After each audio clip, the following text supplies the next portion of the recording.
Bab 385. Morgan Bliss, kamu sakit?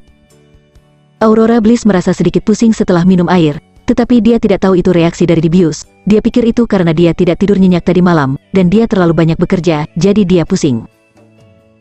Morgan Bliss di sisi lain, sangat senang sehingga dia melihat Aurora Bliss dengan gemetar memegangi dahinya, jadi dia buru-buru turun dari ranjang rumah sakit, menahan kegembiraannya dan bertanya, "Sepupu, ada apa denganmu? Apakah kamu tidak enak badan?" "Tidak, aku tidak tahu kenapa, aku sedikit pusing. Mungkin aku terlalu lelah."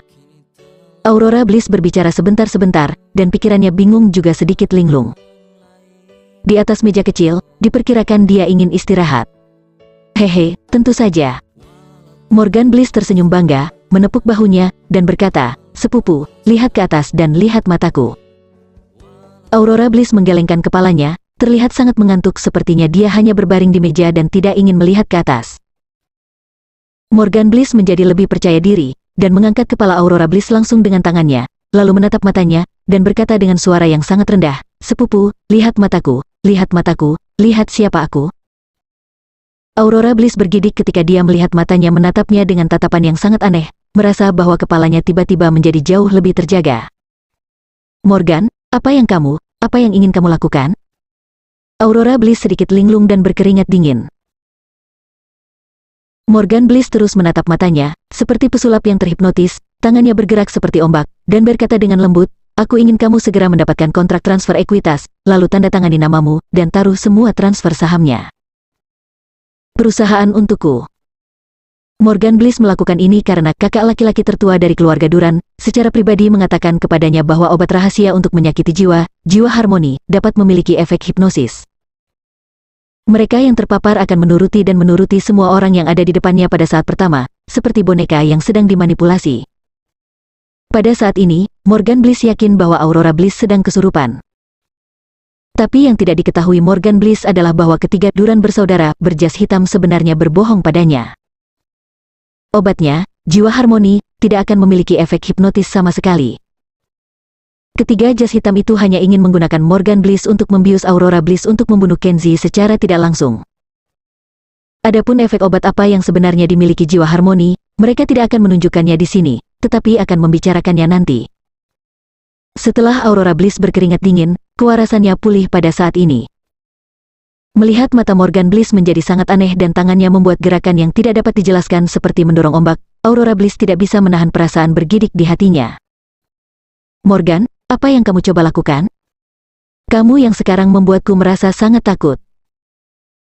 Morgan Bliss berada dalam kegelapan, masih berpikir bahwa obat ini akan memiliki efek hipnotis, dan melanjutkan untuk mendorongnya di tangannya seperti ombak. Dia membuka matanya dan berkata, "Saya ingin kamu mendengarkan saya sekarang, pergi dan ambil semua ekuitas yang telah ditransfer nenek kepadamu, tanda tangani kontrak transfer, dan transfer itu semua untukku." Aurora Bliss telah menemukan bahwa ada sesuatu yang salah dengannya, dan dengan cepat bertanya. Dia bangkit dari ranjang rumah sakit dan melangkah mundur dengan cemas. "Morgan, jangan lakukan ini. Meskipun kamu adalah sepupuku, saya tidak akan mentransfer ekuitas kepada Anda." Morgan Bliss melihat bahwa dia tidak patuh dan sepertinya tidak mematuhi perintahnya sama sekali, jadi dia tidak bisa menahan diri untuk tidak mengerutkan kening dan berpikir, mengapa hipnosis tidak bekerja? Kakak laki-laki tertua Duran mengatakan bahwa selama kekuatan obat jiwa harmoni ini bereaksi, dia dengan bodohnya akan menerima perintah apapun, tetapi sekarang Aurora tampaknya tidak berperilaku abnormal. Mungkinkah dia tidak cukup kuat untuk sepenuhnya mengendalikan kewarasan dan pemikirannya? Morgan Bliss melangkah maju perlahan, sengaja mengintensifkan nada suaranya, dan menatap matanya seperti lampu mobil. "Sepupu, lihat mataku baik-baik. Ini perintah. Pergi dan ambil dokumen transfer ekuitas, transfer semuanya padaku, lalu pulang, dan ketika Kenzie sedang tidur, kamu mengambil pisau buah dan menusuknya di selangkangannya." "Morgan Bliss, kamu gila." Aurora Bliss tidak tahu mengapa Morgan Bliss menjadi sangat mesum, mungkin karena dia tidak mendapat banyak manfaat dari menjadi ketua. Melihat Morgan Bliss mengatakan sesuatu omong kosong yang sangat keterlaluan dan terus mendekatinya, Aurora Bliss akhirnya merasa mual, mengambil tasnya dan memukulkannya dengan keras ke kepala Morgan Bliss.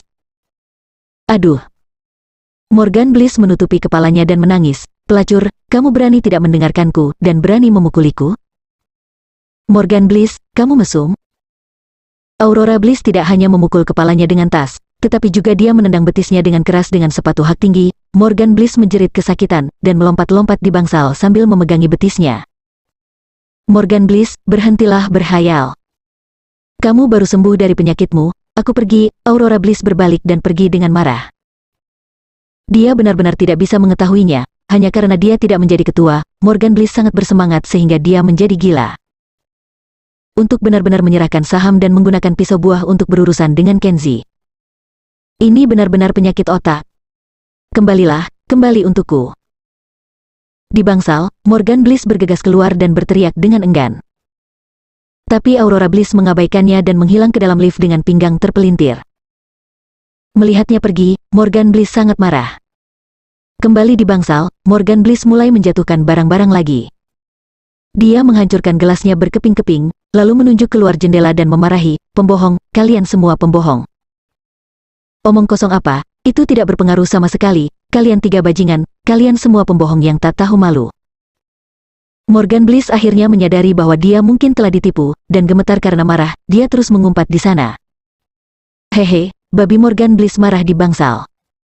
Ruang pengawasan, tiga jas hitam sedang menonton layar laptop, gambar di layar kebetulan adalah gambar real-time dari bangsal Morgan Bliss. Kamera tersembunyi, ditransmisikan secara nirkabel ke titik pengawasan ini. Kakak kedua berkata kepada kakak sulung Duran, sambil tersenyum, "Pemimpin tim, kita sudah selesai." Morgan Bliss dengan bodohnya memberi Aurora Bliss racun jiwa harmoni, dan kemudian Aurora Bliss tanpa sadar akan memberikan khasiat obat kepada Kenzie. Hehe, kita mengenakan 2 lapis sarung tangan putih, dan sebelum mereka menyadarinya, Kenzie akan dihapuskan secara misterius. Hehe, yang terbaik adalah pembunuhan ini tidak berdarah. Nyonya dan Tuan Muda Ricky akan pasti memuji kami atas taktik cerdas kita, yang tidak hanya memecahkan masalah mereka, tetapi juga bersembunyi di balik layar, membunuh Kenzie dengan cara luar biasa. Dengan orang sepertimu, kita bisa menyelesaikan tugas yang paling sulit sekalipun. Jangan berpuas diri, tenanglah. Pemimpin tim jas hitam itu tidak bangga, dia berjalan ke teras di luar ruang tamu, menunjuk ke peralatan pengamatan tripod dan berkata, "Anda harus memantau Kenzie dan Aurora Bliss 24 jam sehari, pergerakan mereka di villa. Selama mereka berdua memiliki hubungan seks, laporkan padaku segera." Dia menatap langit dengan tangan di belakangnya, dan berkata dengan percaya diri, "Semuanya sudah siap sekarang, aku hanya berutang pada seseorang." Meski Kenzie memiliki kemampuan, dia tidak akan bisa melarikan diri dari malapetaka ini. Ketika dia bahagia dengan istrinya yang manis, itu adalah hari ketika nasib buruknya datang. Bab 386. Kakak senior Ruby.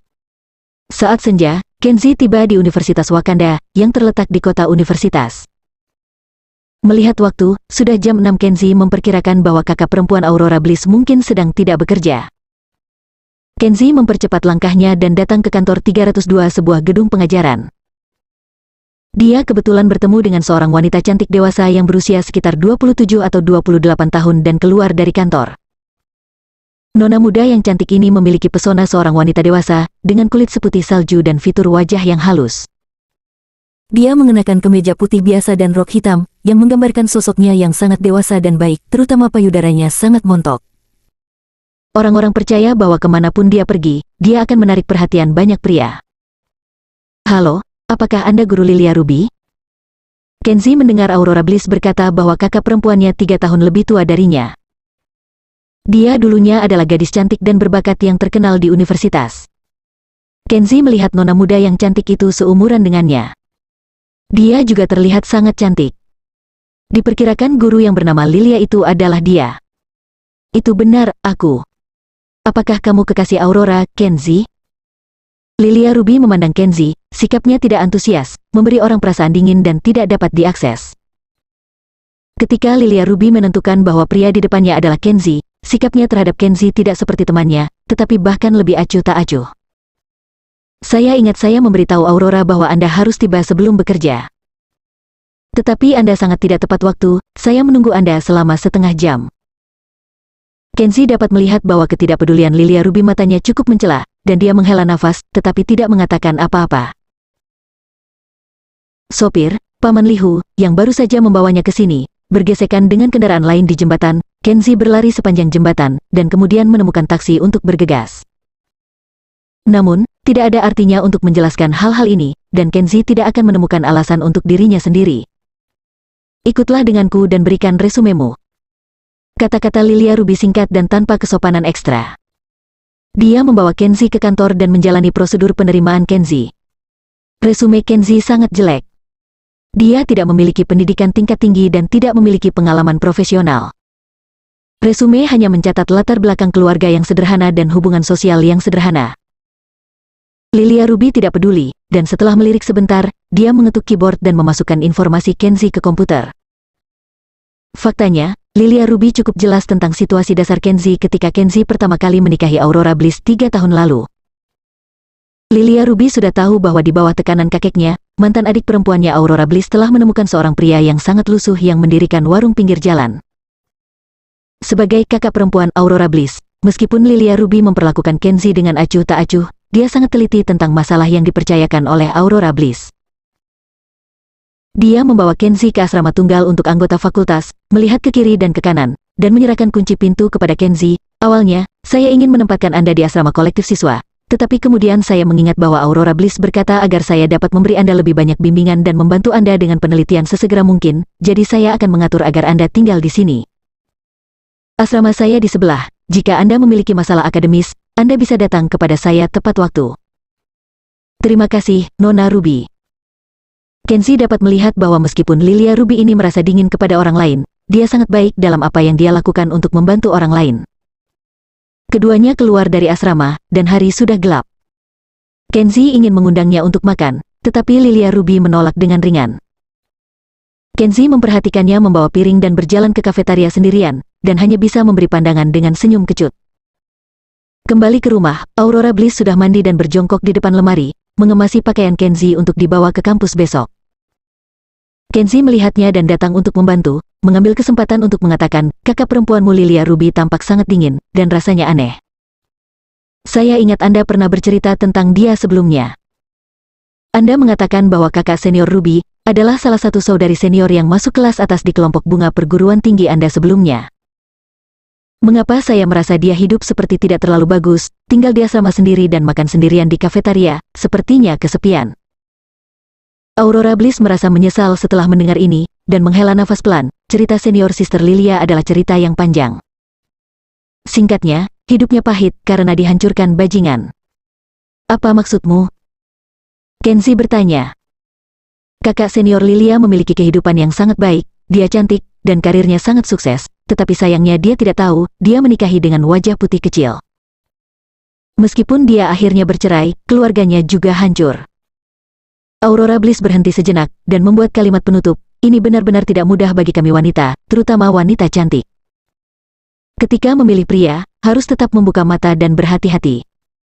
Pikirkan tentang kecantikan seperti apa kakak senior Lilia saat itu. Dia adalah gadis cantik dan berbakat kelas 1 di perguruan tinggi.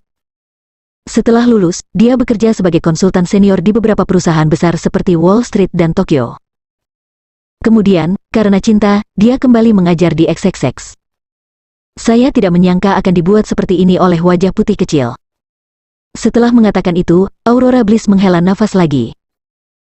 Kenzi tidak mengatakan apa-apa untuk waktu yang lama setelah mendengarkannya, sampai saat berikutnya, sambil mengemasi pakaiannya, dia berkata, aku mungkin mengerti mengapa kakak perempuanmu Lilia begitu acuh tak acuh padaku, bahkan meski aku mengundangnya makan malam, dia tidak menghargainya. Kurasa dia melihatku sebagai bajingan yang mirip dengan wajah putih kecil. Jika bukan karena kasih sayang kamu, adik junior perempuannya, kurasa dia bahkan tidak akan peduli padaku. Aurora Bliss tertegun sejenak setelah mendengar ini, dan kemudian dia terkikik dan tertawa, dan bahkan air matanya keluar. Kamu benar sekali. Sebelum dia di luar negeri, saya sering mengobrol dengannya di internet. Saat itu, saya sering melontarkan keluhan kepadanya, mengatakan bahwa saya menikah dengan pria yang tidak berharga. Dan dia juga dengan tegas menyarankan saya untuk bercerai. Di matanya, kamu adalah bajingan yang berspesialisasi dalam makan nasi lunak, dan kamu sengaja mendekatiku karena posisi presidenku. Melihat bahwa dia mengolok-olok dirinya sendiri, Kenzi menyingsingkan lengan bajunya dan berkata dengan marah pura-pura, oke, kamu presiden, beraninya kamu menghina kepribadian suamimu. Suamimu akan memperbaikimu sekarang. Kenzi mengangkatnya, menyeringai dan melemparkannya ke tempat tidur, lalu mengangkat tangannya dan di atasnya menggaruk di sekujur tubuhnya. Keduanya tertawa dan membuat masalah untuk sementara waktu, dan setelah beberapa saat, mereka saling berpelukan dan mencium satu sama lain. Tetapi pada saat ini, Aurora Bliss tiba-tiba mendengus, mengangkat tangannya untuk menutupi dahinya, dan sepertinya sakit kepala. Kenzi memandangnya dan bertanya, "Bagaimana kondisimu?" "Aku juga tidak tahu. Setelah melihat Morgan Bliss di rumah sakit, aku merasa pusing dari waktu ke waktu.